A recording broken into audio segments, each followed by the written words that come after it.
ఒక ఇంటర్వ్యూలో చూశాను మీరు చెప్పిందే. బాలయ్య బాబు గారు కొడితే ఆయన అభిమానులను ఆయన కొట్టుకుంటారు అన్నట్టుగా మీరు మాట్లాడారు. ఏంటి సార్ అది?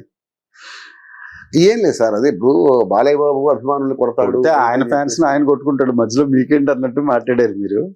అలానే అనలేదండి.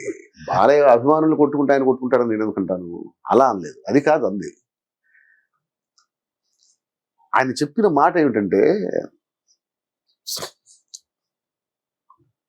నేను ఆయన అడుగుదాం అనుకుని అడగలేదు. నేను ఇట్లా అభిమానుల మీద చేయి చేసుకుంటున్నారని అనుకుంటున్నారు బయట అది అని ఆ ప్రస్తావన తీసుకొద్దాం అనుకొని, మళ్ళీ తీసుకొస్తే మళ్ళీ ఎందుకు అనవసరంగా నన్నేమని అనుకుంటారేమో అని చెప్పేసి నేను భయపడిపోయి ఆ ప్రస్తావన నేను తీసుకురాలేదు.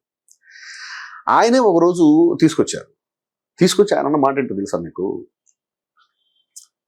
నాకు బౌన్సర్లు ఎవరు ఉండరు, బౌన్సర్లు కొడితే ఓకే,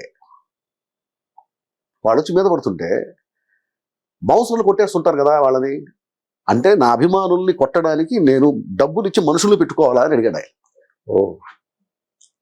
నా అభిమానుల్ని కొట్టడానికి డబ్బులు ఇచ్చి మనుషుల్ని పెట్టుకోవాలా? ఎవడి బౌన్సర్ నా అభిమాని మీద చేయి చేసుకోవడానికి? డబ్బులు ఇచ్చి మరీ అభిమానుల్ని కొట్టించడం అనేది అదెంత దారుణం.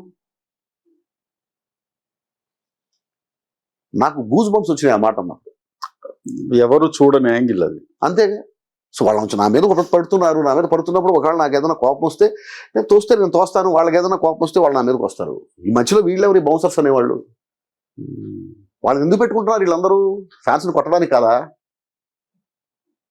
వాళ్ళు ఏం చేస్తున్నారు? ఫ్యాన్స్ని కొట్టడం కాదా? ఫ్యాన్స్ని తొయ్యటం కాదా? ఏం చేస్తున్నారు వాళ్ళందరూ బౌన్సర్లు? ఇది చెప్పింది ఆయన. నా దగ్గర ఆన్సర్ లేదు, అది చెప్పాను. అదేంటంటే జనానికి తెలియాలి కాబట్టి.